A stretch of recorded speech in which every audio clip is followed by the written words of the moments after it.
New Zealand is going to share classified security information with Japan in a bid to keep a lid on China's growing grip on the Asia-Pacific region.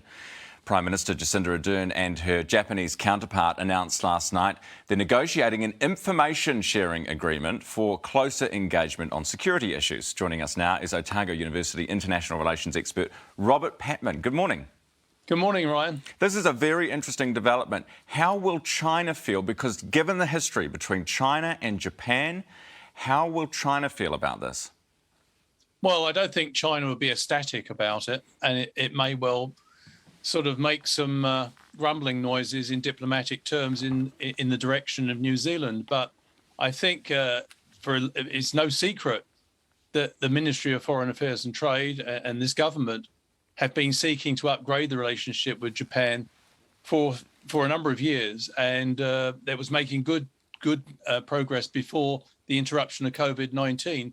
And I think developments in this year have given it added impetus. The China security agreement with the Solomon Islands, and also, of course, the Russian invasion of Ukraine. These are both seen as how should I put it, challenges to the international rules-based order, which both Japan and New Zealand hold very closely. So yeah, the game's changing, isn't it? The game's changing. It is. But China should kind of expect that this is what would happen when you start to inch ever closer to our region, to our territory. I note that Australia signed a military agreement, or an intention to sign a military agreement with Japan earlier this year. And Beijing wasn't happy with that. They said they were stirring up trouble. Do you expect that we would get a similar response for this announcement? Not necessarily. I think decision makers in Beijing have continued to make a distinction between Australia's closeness to the United States and New Zealand's slightly more distant relationship to the United States. We, of course, have a very good relationship with the Biden administration, but historically we're not as close to the United States as Australia.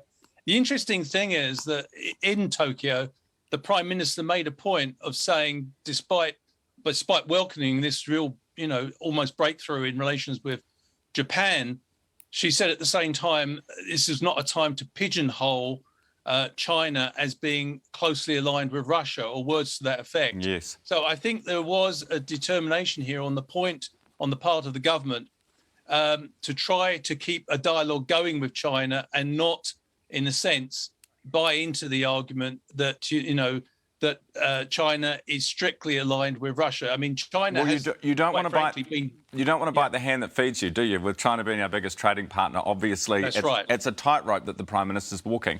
For people who are watching this morning thinking, well, why do I care about this? Why should I care what spy or intelligence information New Zealand shares with Japan? Why is this important?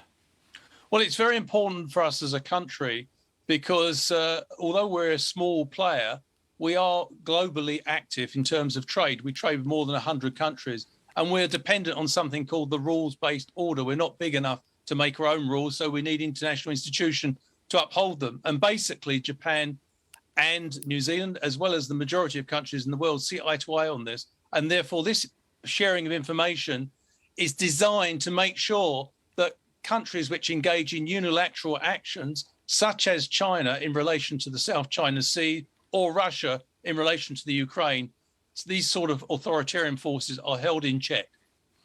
Absolutely. Thanks so much for your time this morning and your analysis. As always, great to talk to you.